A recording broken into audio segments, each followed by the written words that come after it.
Guys, selamat datang kembali di channel Hafiz Iqbal. Pada hari yang berbahagia ini kita akan menuju ke Masjid Raya Baitur Rahman Banda Aceh bersama Cik Sabri dan Cik Pit dan Cik Ari, Cik Kabinet, Cik apa dia? Bidet. Bersama Tunggu Muli yang ganteng. Okey. Pengen tahu keseruan kami? Ikut kami sampai ke Masjid Baitur Rahman.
Masjid Baitur Rahman. Mau menuju ke dalam masjid. Menuju ke dalam masjid. Yuk, mari kita ikuti kami sekarang.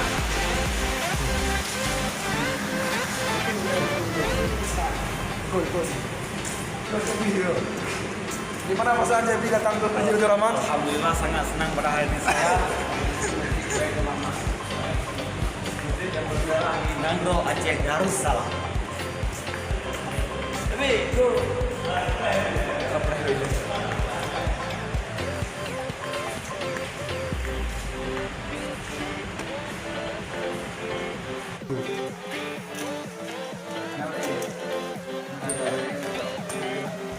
Escapatore. Otomatiknya.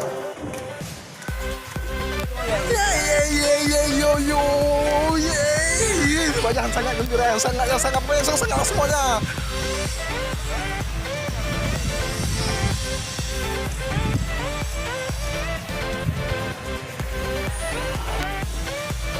Uwin araneri sekarang.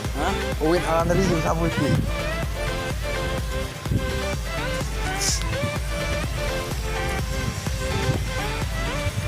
Cik, kenapa malah cik? Badang hidik nak ajak aju mental. Inilah rombongan kami.